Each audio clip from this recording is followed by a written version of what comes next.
Su afán no fue demostrar nunca lo mucho que sabía, sino transmitir la experiencia del conocimiento para que los demás pudiesen hacer uso de él también. Aun cuando hubo etapas en su vida donde hubo traiciones, gente que se portó mal con él nunca guardó rencor. Fue un hombre muy limpio que creció. Hay figuras así que vienen para poner muchas cosas en su lugar, y él es una de ellas.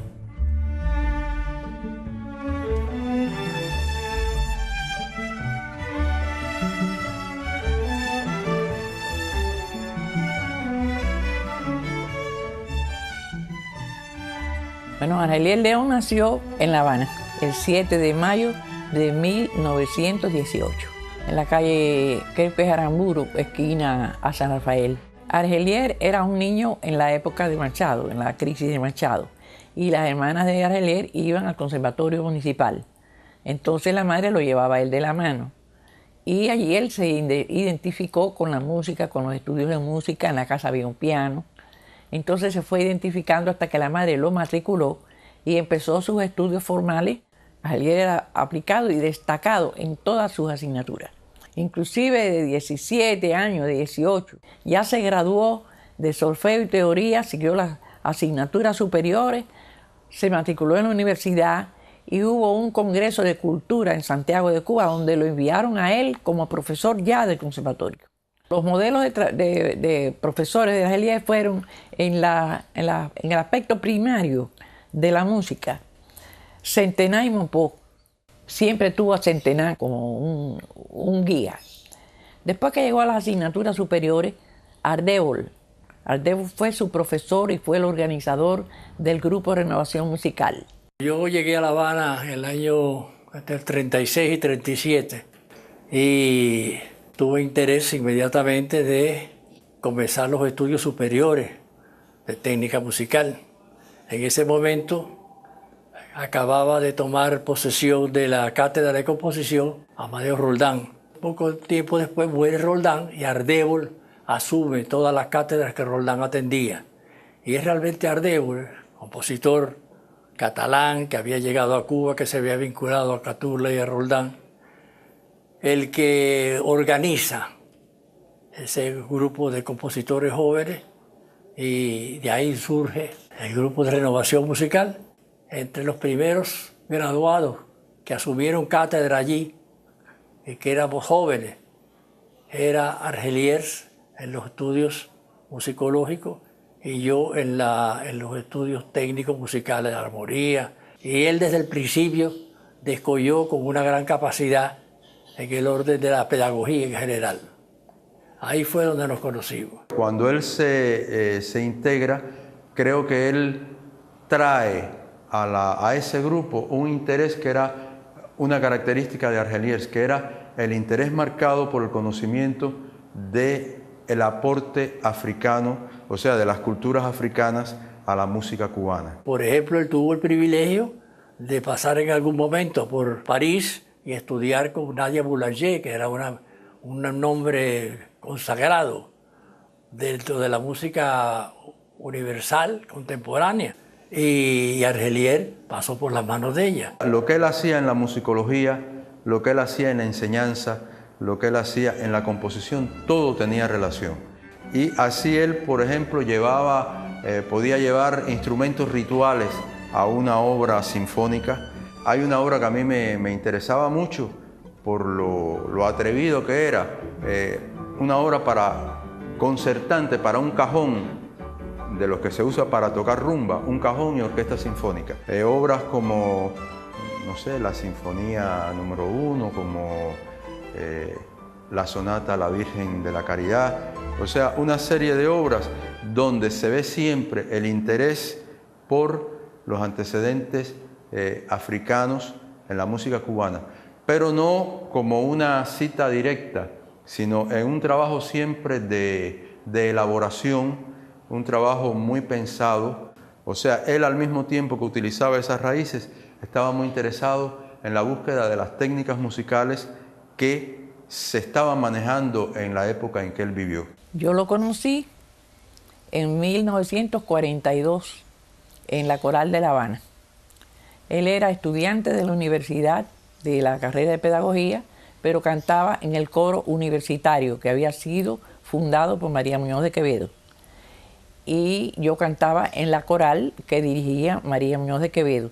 Entonces María necesitaba voces de hombres y trajo del coro universitario 4 de los alumnos, miembros del coro, que sabían música y que tenían las voces que ella requería. Entonces el jefe de la cuerda de bajo nos dijo a todas las muchachitas jóvenes que estábamos ahí: muchachitas, por favor, háganse el cargo de ellos para que no se vayan. Fue una sugerencia simpática, cómica, que nosotros, las jovencitas de aquel momento, yo tenía 22 años, asumimos. Y enseguida yo me fijé en Argelier. Era el más feo de los 4, pero era el que me pareció de primera vista, y creo en el amor a primera vista. Me pareció que era el hombre de mi vida. Y ahí comenzó una relación.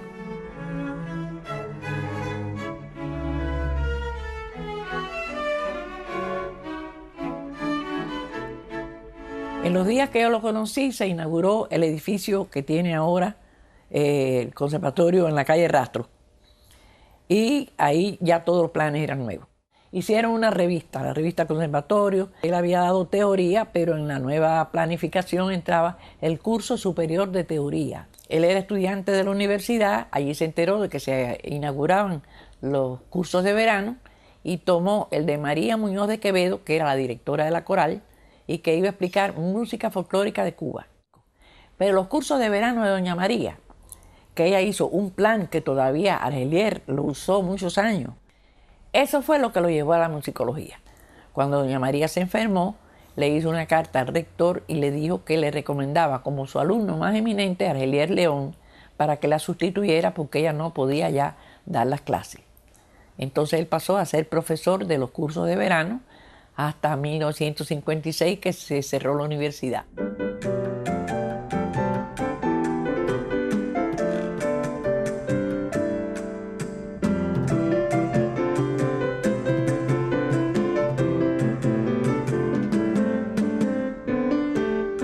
La relación con Fernando Ortiz la tuvo a través de la escuela de verano y tomó el curso de don Fernando, que era de culturas negras en Cuba y de todo el fenómeno de integración de la cultura africana en Cuba. Y creo que desde el punto de vista de los estudios musicológicos en Cuba, o etnomusicológicos, es el verdadero seguidor de don Fernando Ortiz en esa línea, porque don Fernando era un abogado, era un antropólogo empírico, pero no era un musicólogo.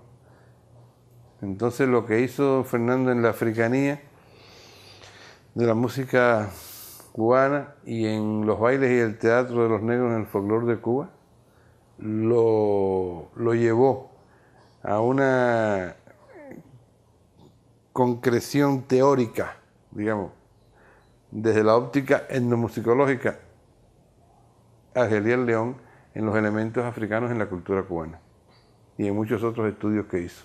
Argelier no fue un alumno más de Fernando Ortiz, fue un alumno que cogió una línea de evolución de Fernando Ortiz que se proyectó hacia la música. Ortiz partía de la idea de que la música era algo realmente muy importante en la definición de qué cosa es un individuo cubano. Como yo lo describo a través de su música, y la música me va a decir mucho. Eso lo tomó el de Ortiz, pero ya como Argelier sí era músico, pues él lo tomó directamente como su fuente principal. Eso fue lo que permitió la línea desde Ortiz, que no era músico, hacia la creación, hacia la fundación del pensamiento musicológico en Cuba. La relación con don Fernando fue muy estrecha. Don Fernando también lo acogió con mucho cariño y como si fuera un hijo también. Y también como su alumno más eminente lo recomendó siempre. Él lo llevaba a trabajar a su estudio. Cuando le orientó determinadas investigaciones, se las orientó pero no le dijo cómo. Entonces él fue a regla y ahí empezó el trabajo de Argelier de investigación de campo.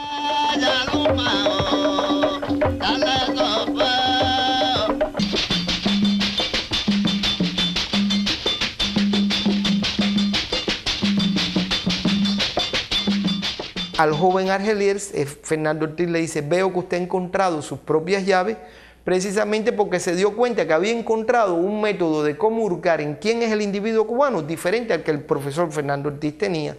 Y eso fue dicho a un joven todavía, Argelier.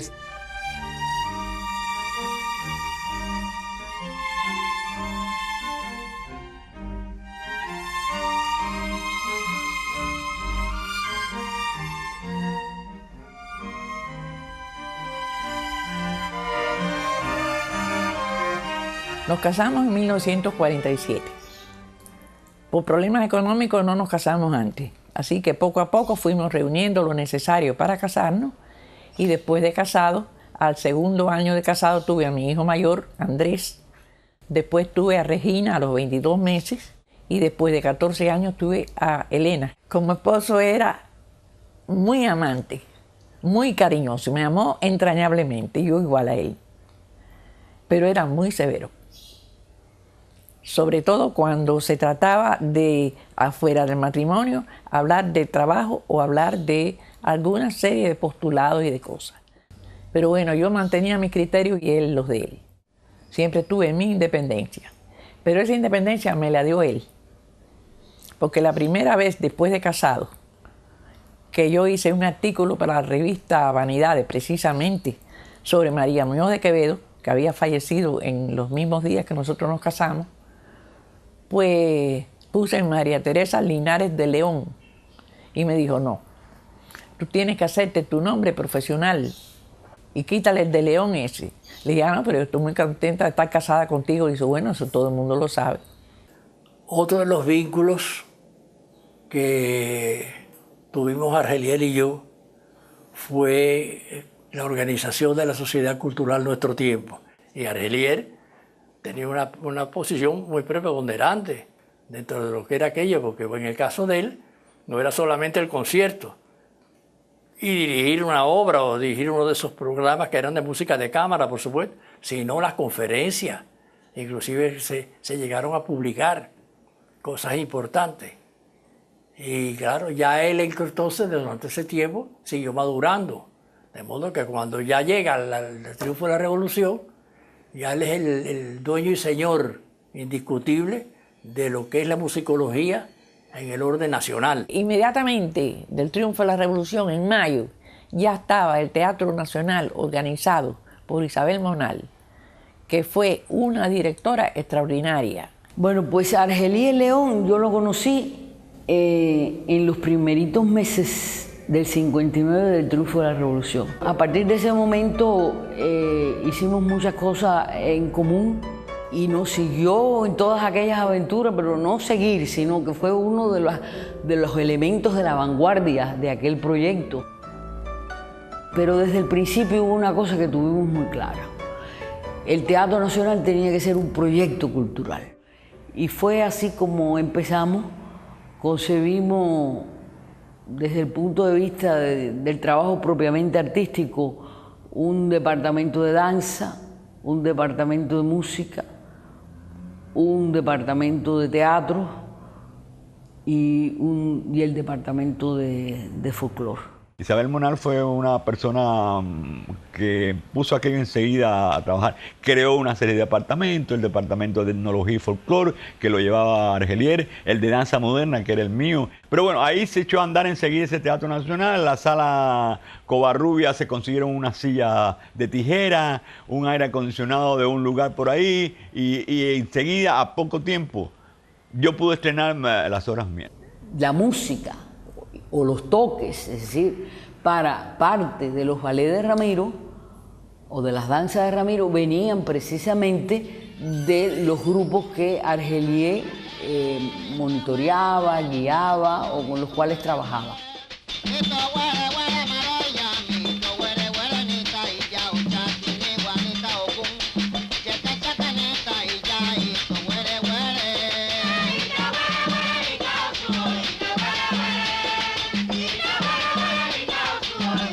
Y allí, entre los investigadores que se formaron, con los cuales Argelier ya venía trabajando, y algunos de ellos inclusive habían tenido relaciones con Fernando Ortiz, está Miguel Barnet y Rogelio Martínez Furé. Lo ayudé a organizar los espectáculos de Yímbula, cantos y leyendas, que fueron los primeros espectáculos de la cultura de origen africano que se presentaron en el Teatro Nacional, ¿no? En la Sala Covarrubias. En primer lugar fueron los espectáculos de folclore, que eso tenía, por supuesto, un cierto antecedente en trabajos anteriores, tanto de Fernando Ortiz como del propio Argelier y Teté.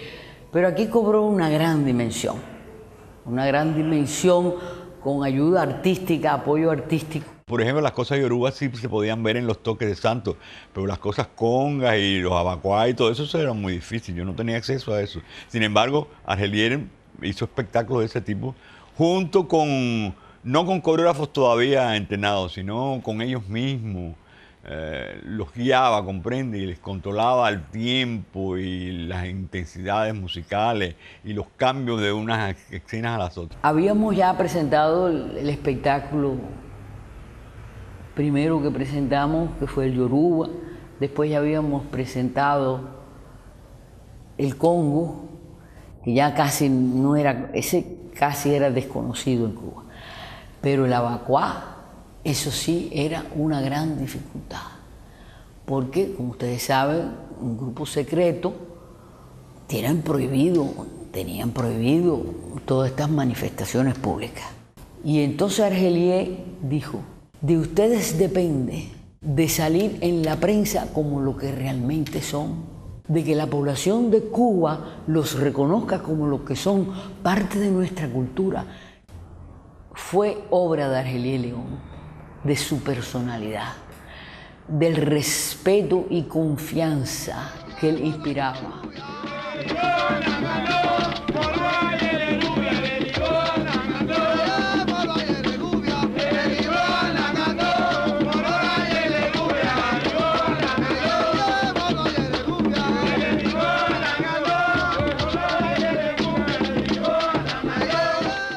Mis bailarines eran, la mayoría eran creyentes, y muchos de ellos, después que estaban como bailarines, se hacían santos.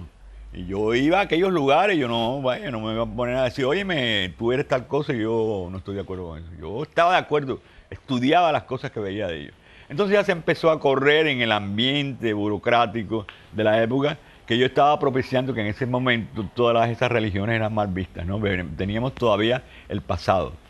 Entonces, me acuerdo que hubo una reunión con grandes culturosos de la época, donde me dijeron que yo estaba propiciando las religiones. Y el único que se plantó ahí fue Argelier y me dijo, bueno, Ramiro tiene que estar en eso. Ramiro no puede estar a borde mirando por una ventana, sino Ramiro está estudiando en el cuerpo y en la mentalidad de sus bailarines una cantidad de culturas que antes no había, únicamente los libros de don Fernando, que tampoco estaban a la mano, ¿te das cuenta? Y entonces Argelier se bajó por mí y además me dio impulso porque yo llegué a un momento de, oye, estoy metiendo las patas aquí, ¿qué es esto? Sin embargo, tuve la personalidad y el respaldo de él para salir de aquel atoro.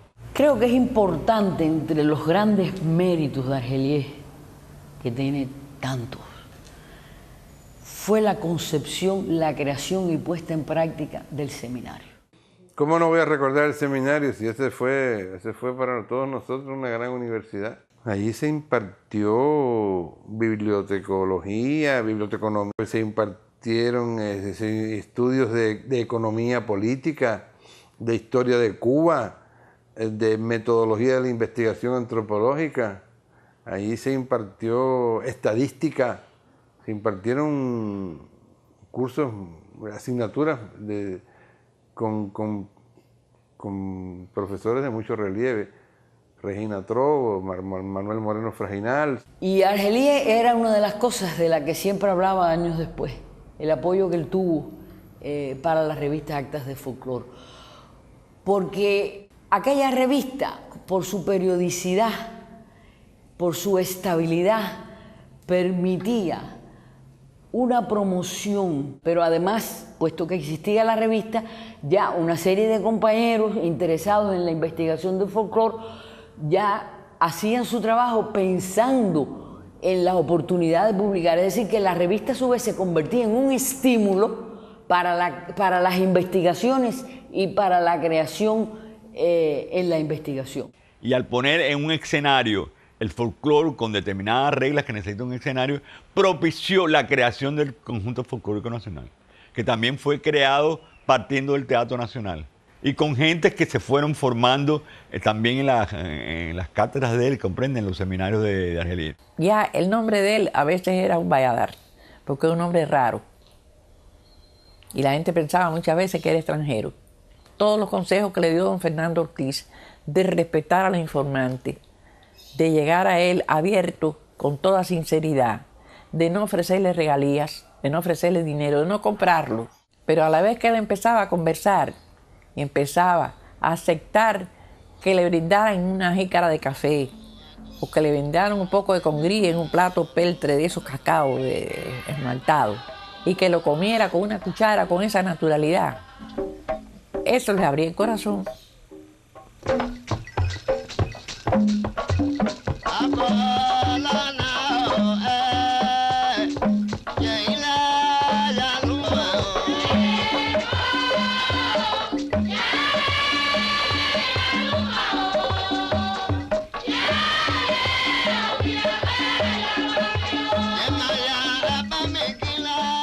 Argelier no se presentaba jamás como el gran investigador complicado que iba a hacer un estudio profundo de ese tema, sino le explicaba a la persona su valor patrimonial. Es decir, no iba con dos caras, iba directamente a la temática, al encuentro directamente con la persona, a que la gente conociera, tomara conciencia de que aportaba información útil.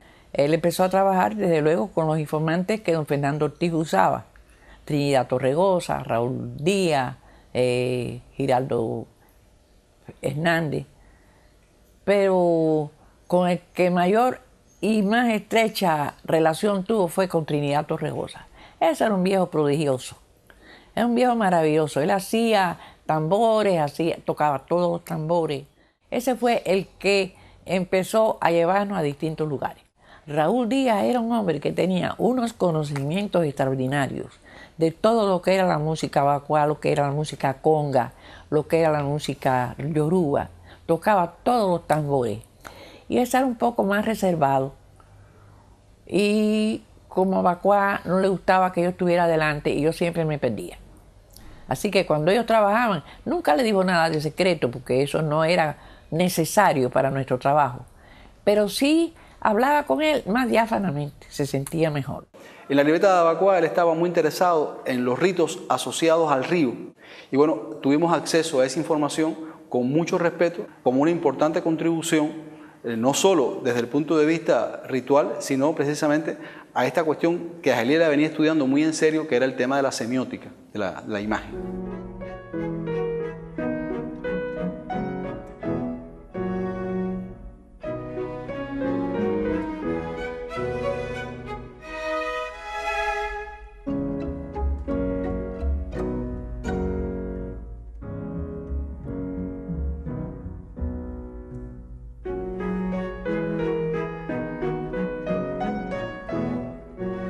Argelier había participado en el concurso oposición de la Biblioteca Nacional, en donde se inauguraba la nueva estructura que hacía María Teresa Freire de Andrade, y le dieron el departamento de música por concurso oposición. Y ahí también empecé yo a colaborar con él. Él quiso darle un vuelco a los servicios de la Biblioteca Nacional del Departamento de Música. En ese sentido, él se le ocurrió hacer un ciclo de música popular, música campesina y música litúrgica.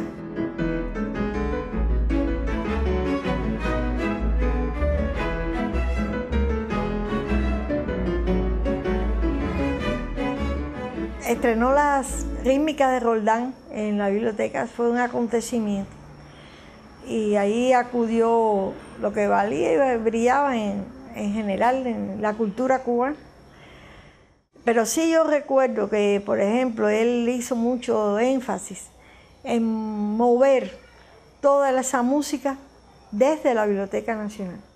Argelier contrató los servicios de José María Vidot para que le hiciera una serie de publicaciones que fueran guías temáticas para ayudar a los alumnos de música. La revista de la Biblioteca Nacional Era una publicación que tenía mucho interés en Argelier en mantener para dar información del mundo de la música en el país.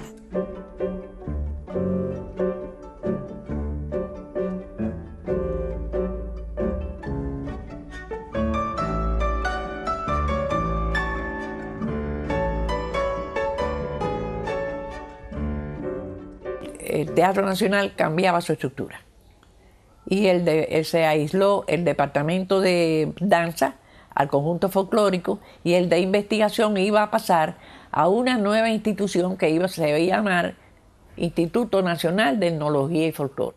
El Instituto de Etnología y Folclore nosotros podemos considerar de manera segura y sin la menor duda que fue en gran medida hijo del Departamento de Folclore de Argelier León del Teatro Nacional.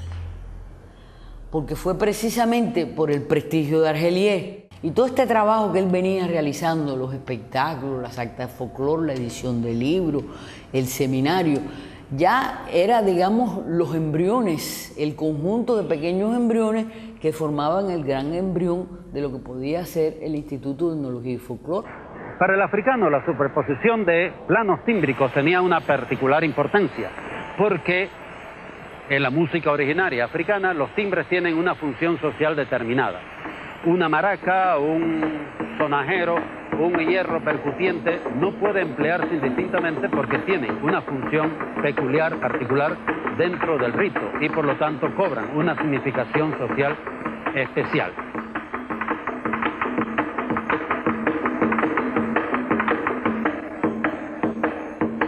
De esta manera, la superposición de timbres iba adquiriendo para el cubano una especial significación, una especial caracterización. En estos ambientes sociales se iba creando una música cubana independiente de la música ritual, donde se repetían precisamente los mismos caracteres que ya se habían tomado de la música africana. Argelier presentó un plan de investigación para ir a África. Y a fines del 63 partió para África. Y tuvo buen apoyo del Ministerio de Relaciones Exteriores que lo recomendó a distintas embajadas.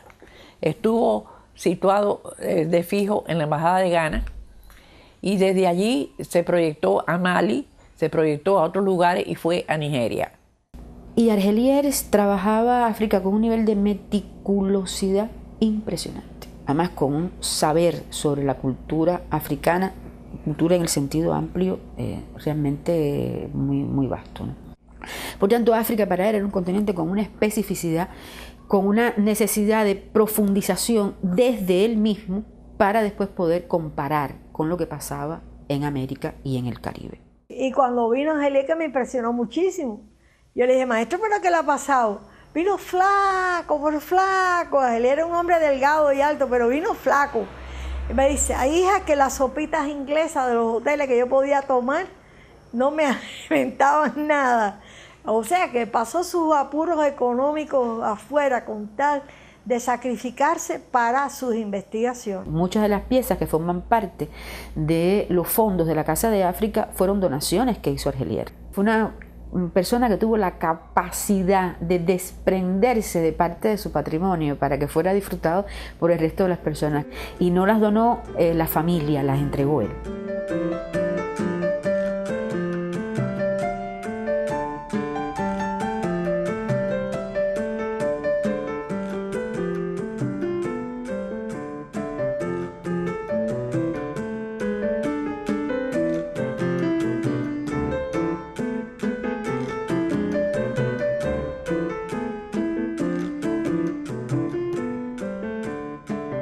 Argelier León era una persona muy peculiar, por así decir.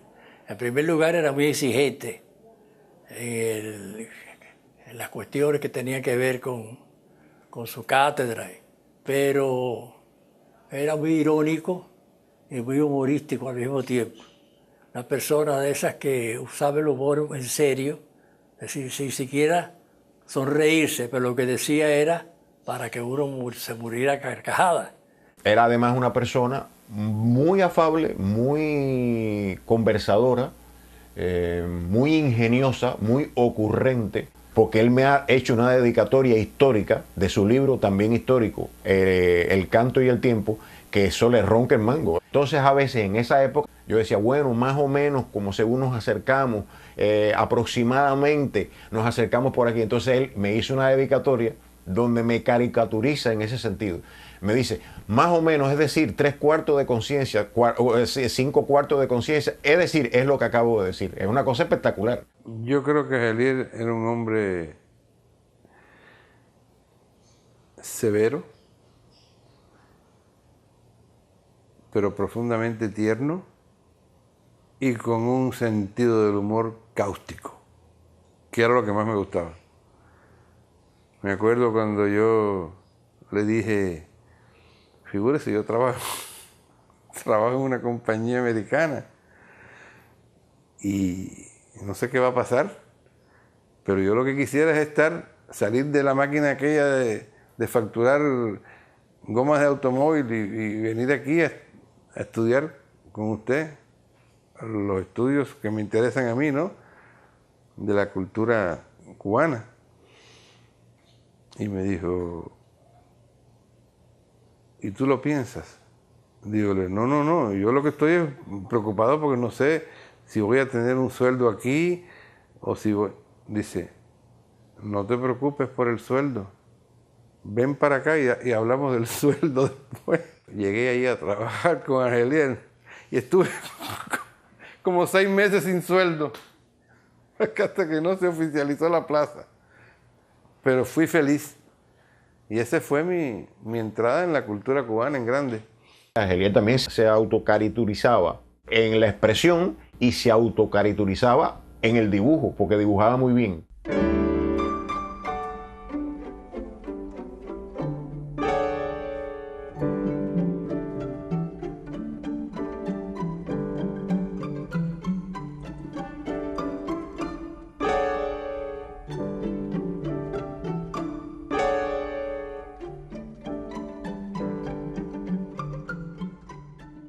Una faceta que por lo general tampoco se habla mucho de Argelier es su vinculación con las artes plásticas.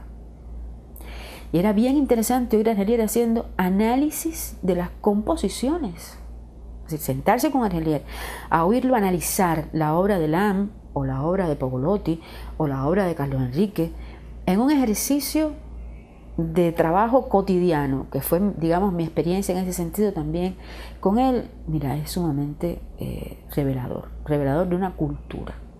Yo recuerdo a Argelier haber inaugurado y haber escrito las notas de los catálogos de las exposiciones de grandes e importantes pintores cubanos. Argelier era un hombre que tenía una cultura en el mundo de las artes plásticas importante.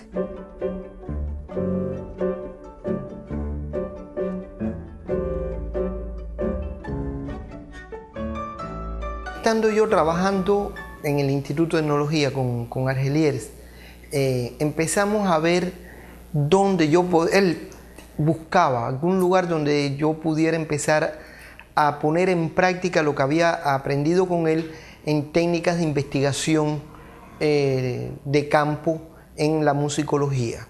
Y entonces Enrique Cirules, el escritor, me dice, ¿por qué tú no escribes un trabajo sobre unas cosas que dicen que hay en Oriente que le llaman tumba francesa? Porque yo vi unas fotos de eso y eso no me parece que sea nada de franceses ni nada de eso. Eso tiene que ver con los esclavos, con los africanos. Pero me parece que es una cosa interesante. Y yo le dije a Cirules, bueno, pero eso donde hay es en Oriente. Dice, no, sí, eso tienes que irte para Guantánamo, para Santiago de Cuba, esa zona. Y entonces, bueno, déjame consultarlo con mi profesor. Ya yo todo lo consultaba con Argelier. Cuando le di la idea, Argelier dice, perfecto, y yo me voy contigo.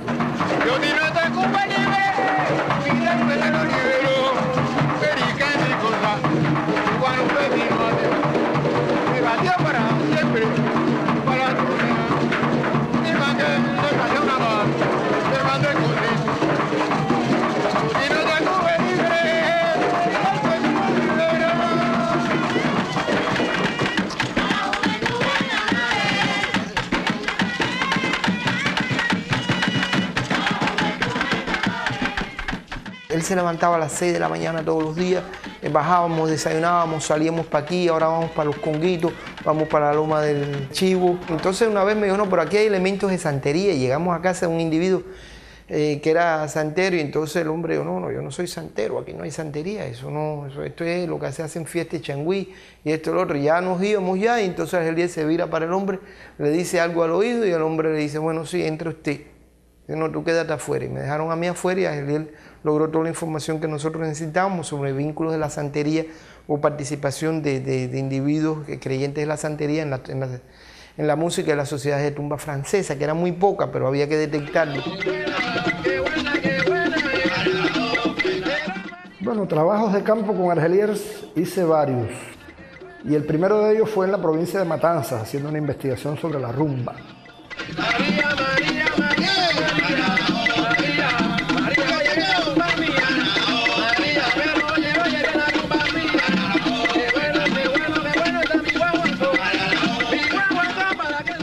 Varias veces estuvimos en Matanzas, porque el tema de la rumba fue uno de los temas que atrajo más a Argelier. No solo por el hecho de la rumba en sí, sino por el significado de la rumba como proceso de síntesis de la cultura musical cubana.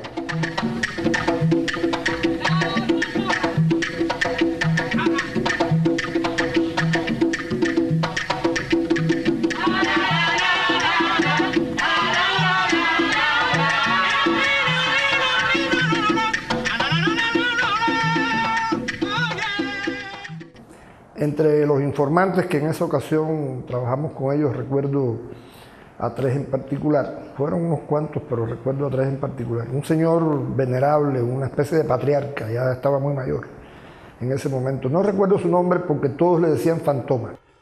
Y por supuesto cuando me enfrenté con aquel señor, me di cuenta que era algo apabullante para mí. Entonces, incluso en algún momento perdí el sentido de la entrevista, la fuerza de la personalidad de aquel señor me avasallaba, y en eso Argelier fue muy sabio. Él entonces comenzó a intervenir en la entrevista sin apoderarse de ella, porque su objetivo principal era que yo aprendiese haciendo, que era, dicho sea de paso, una de las premisas del trabajo pedagógico de Argelier, que se aprende haciendo. Yo nunca quise ser maestra, porque tenía mal recuerdo de la escuela, no sé por qué. Y un día se sentó conmigo y me dijo, fíjate, cuando tú estudias, tú acumulas una serie de conocimientos y no los pones en práctica hasta que no te hace falta, y a veces no los usas nunca. Pero el maestro tiene que estudiar y acumular conocimientos e impartirlos. Cuando los imparte, los elabora y los madura y los expone. Y cuando un alumno, el peor de la clase, te hace una pregunta y te deja fuera de base porque no te acuerdas no te das cuenta qué es lo que te preguntó, vuelve a la casa, estudias, lo explicas al día siguiente. Y la que más estudia eres tú. Desde que yo conocí a Argelier, desde que oí su nombre por primera vez, ya él estaba relacionado con la docencia. Primero en el Conservatorio Amadeo Roldán y después en los cursos de la ENA, después en el Instituto Superior de Arte, además de toda la labor pedagógica que él desempeñó dando conferencias en Cuba, en distintos lugares de América y en distintos lugares del mundo. Hay un trabajo que, por ejemplo, que yo recuerdo que yo le pasé a Máquina, que se lo pasé como 5 veces porque él era muy preciosista, ¿no?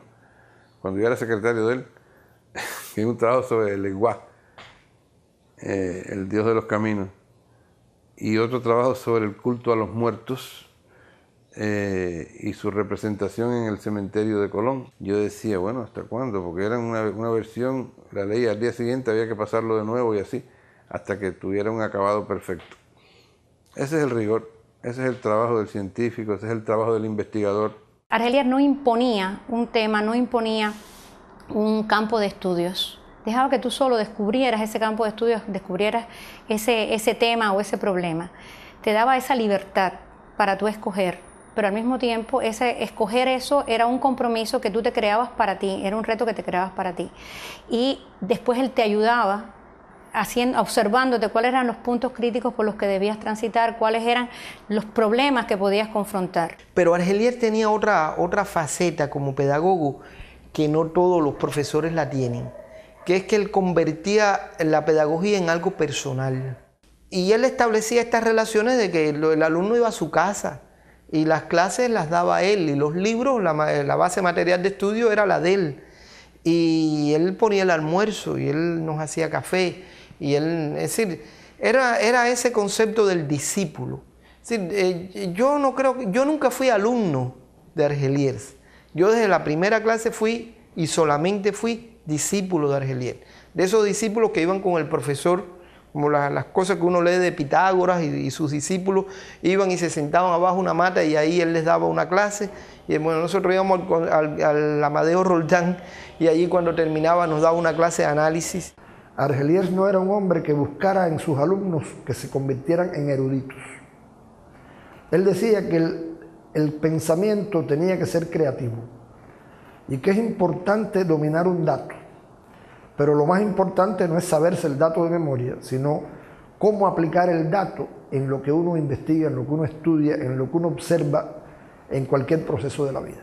También él trataba de aprovechar cualquier tipo de literatura y adaptarla a las condiciones cubanas, ya sea de las ciencias sociales, de la filosofía, y promovía discursos, o sea, discusiones, mejor dicho, y debates de enfoques filosóficos, sociológicos y demás con esa bibliografía. Eso también hay que señalárselo como punto importante. Y en la música propiamente dicha también. Recuerdo que Argeliers, ya un año antes de morir, dio un importante curso de posgrado en el Centro de Estudio de la Música y siempre estaba al día. Y ese era un elemento también de desafío para todos los estudiantes de Argeliers.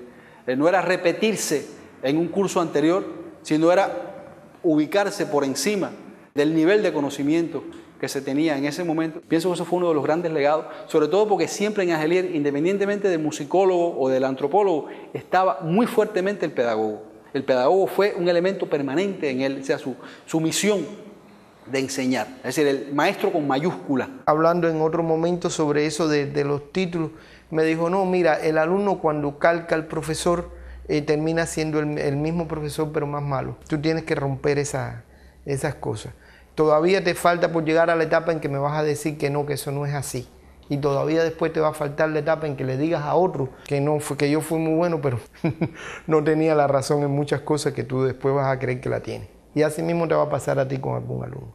Todas esas cosas me las decía Argeliers, ya te digo, en ese recinto que era su casa, que era el lugar donde él atendía a sus discípulos. A nivel de la especialización, muchos reconocen a Argeliers como el padre de la musicología en Cuba. Eso no es secreto para nadie.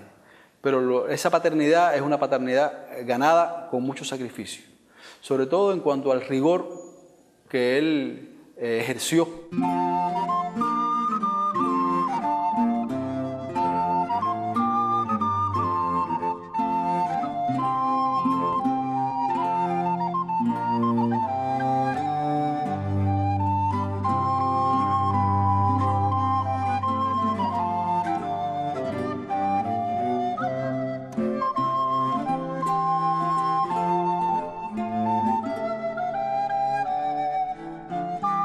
De las Américas nació con los concursos literarios que se han mantenido hasta hoy, de todos los géneros. Pero 2 o 3 años antes de mí había llegado aquí Mariano Rodríguez, el pintor clásico nuestro, y abrió el Departamento de Artes Plásticas.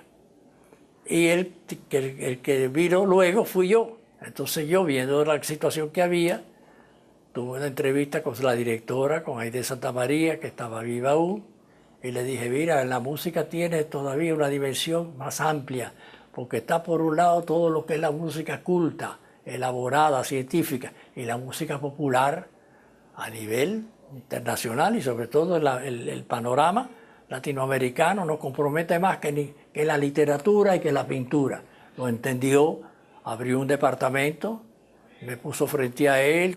Ahí en ese primer periodo de cambio, me ayudó mucho Argeliers, por supuesto. Yo acudía a la gente que tenía más próxima a mí. Y claro, cuando ya pasan como 5 años, y entonces Argeliers es la única persona que yo pienso que me puede sustituir.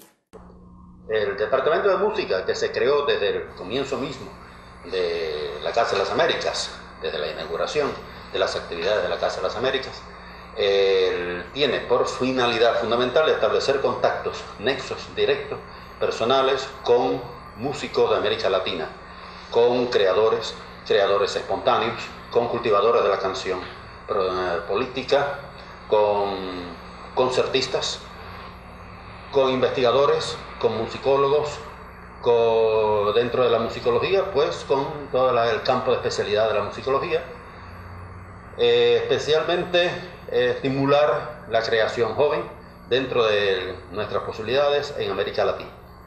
Para esto se han verificado en distintas ocasiones, desde el 1967 que tuvo lugar el encuentro de la canción protesta, se han celebrado otros encuentros sobre temáticas diferentes para discutir sobre problemas del compositor latinoamericano, sobre aspectos distintos de la creación en América Latina.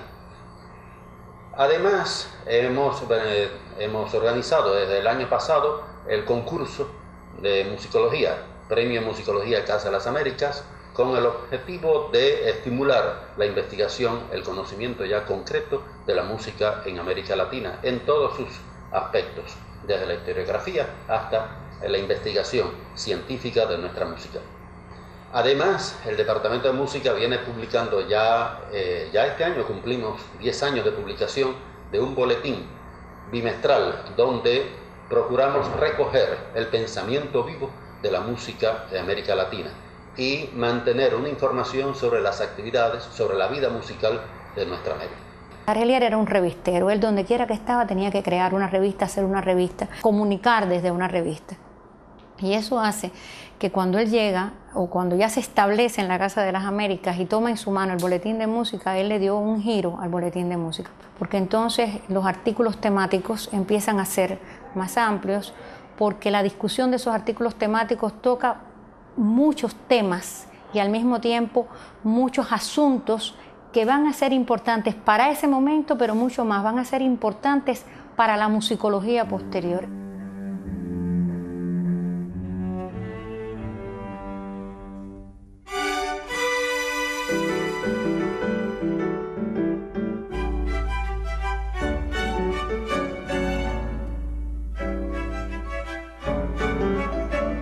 Aprovechamos que Argelier utilizaba como procedimiento de trabajo las fichas, muchas fichas de contenido elaboradas, y casi que le exigimos redactar un libro con esa ficha. Eran un paquetón como de 400, 500, daba un libro para más de 100 páginas.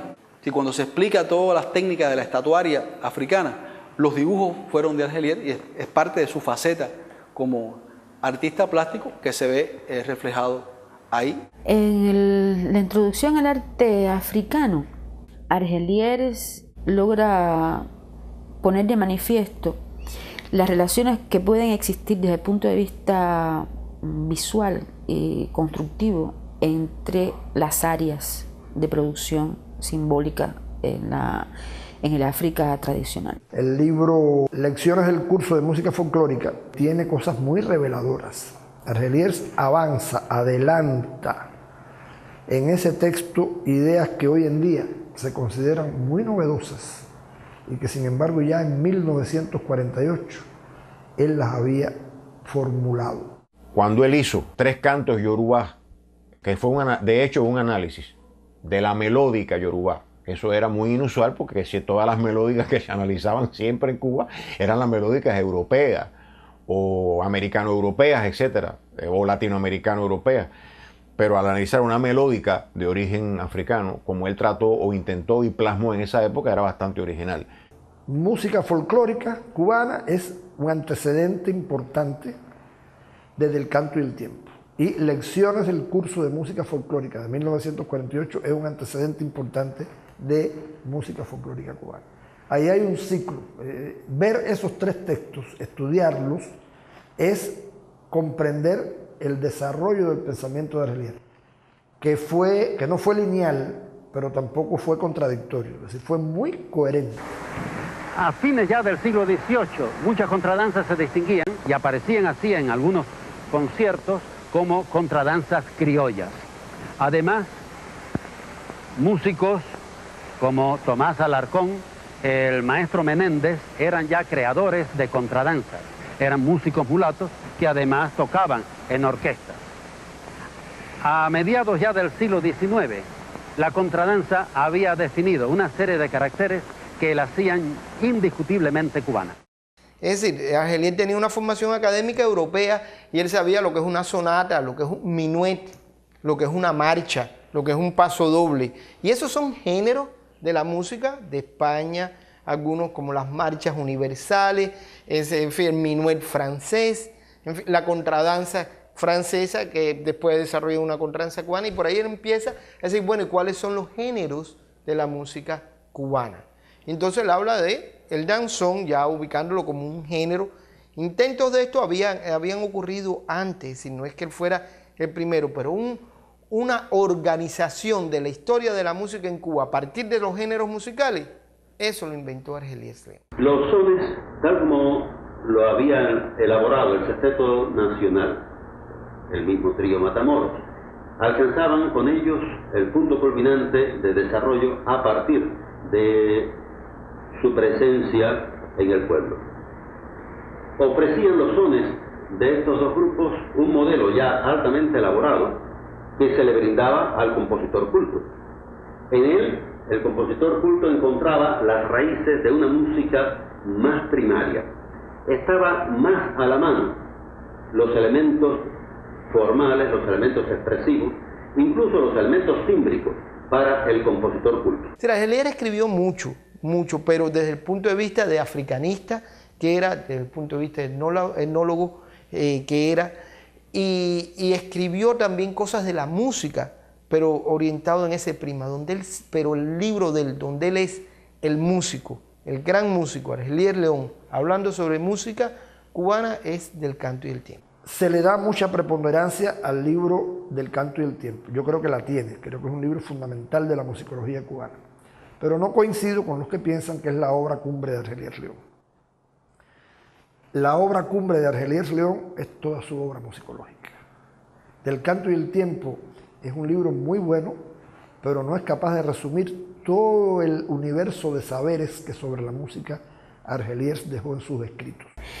Yo creo que fue una persona incomprendida. Creo que fue una persona no adecuadamente valorada en su momento. Tuvo un momento de esplendor, es decir, la Biblioteca Nacional, el Teatro Nacional y tal. Y tuvo épocas muy difíciles. En la Academia de Ciencias, en el Instituto de Etnología y Folclore, en la Casa de las Américas. Y justamente porque su pensamiento, su necesidad de hacer, su compromiso con la cultura y mira, su compromiso con la revolución, a veces desbordaban las expectativas de personas que estaban a su alrededor. Ese día que yo me encontré con él estaba muy triste, muy desilusionado, no veía encauzar los grandes planes que él tenía. Además, había perdido un ojo, la visión de un ojo, eso lo mortificaba mucho.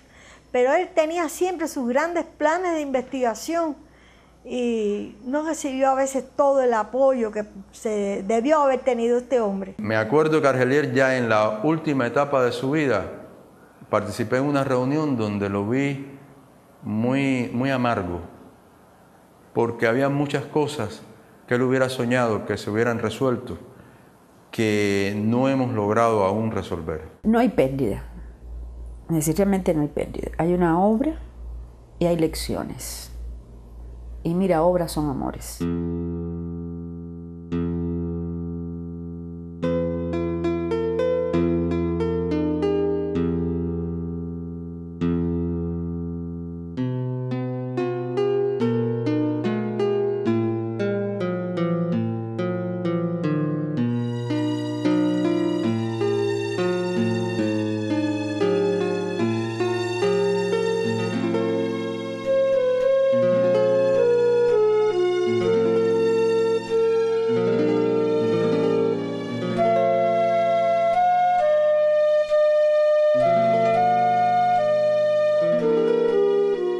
Bueno, la pérdida de Argelier para mí fue un desastre.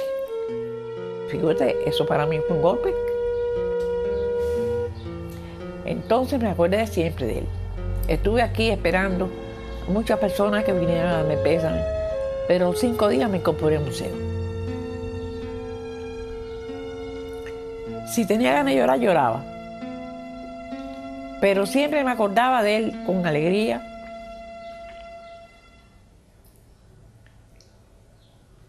Me acordaba de sus buenas cosas, de sus malas cosas también. Me acordaba mucho y me ayudó mucho las bromas. Porque él tenía la costumbre de trajinarme a mí siempre. Y las alumnas de él, tú puedes contarlo también, del instituto, cuando la clase estaba muy cargada de elementos teóricos y veía que se les estaba durmiendo, empezaba o a dar recetas de cocina o a hablar mal de mí. Es decir, que yo era una isleña, que yo le metía piñazos, que yo lo maltrataba, que esto, que lo otro, a decir. Entonces, después ellas venían y me lo contaban. Entonces empecé a acordarme también las maldades que él me hacía aquí con los alumnos presentes, con Olavo, con Jesús, con el grupo a veces que estaba reunido, como me trajinaban entre todos. Y eso me daba risa y eso me hacía acordarme de los momentos felices, de los momentos buenos. El mejor homenaje que se le puede dar es sencillamente mirarlo en su justa dimensión humana, con sus virtudes, sus aportes, lo que pudieran ser o no sus defectos, su sentido crítico y autocrítico. Cuando me meto en determinados aprietos desde el punto de vista profesional, hay veces en algún momento determinado en mi cabeza regresa la frase, ¿no? Y bueno, ayúdame, Argelier, ¿cómo lo haría? ¿No? O sea, trato de encontrar soluciones como si estuviera replanteándome una solución junto a él. Estaba pensando el otro día cómo resolver algo que está oscuro todavía sobre los procesos de occidentalización de la música africana del Caribe. Y yo me acordé, yo dije, ya no le puedo preguntar a Argelier. Y me acordé de un trabajo de Argelier donde él tenía elementos que podían ayudarme en eso. Figúrate, qué clase de maestros. Aprendí con él, con don Fernando, que lo más importante en mi vida y ha sido la entrega y el amor a este país y a esta cultura. Yo pienso que era un poco como un padre a la usanza antigua, un padre que se respeta mucho, pero al mismo tiempo que se le adora, que se le quiere, que se le ama. ¿Qué es la música? ¿Por qué suena? ¿Qué es lo que sucede con ese misterio que se llama la música? Y entonces a mí me digo cuando empiezo a leer cosas y a meditar y a derivar de lo que leo, digo, bueno, esta es una manera también de desentrañar el misterio en ese hallazgo que va siendo uno de los por qué.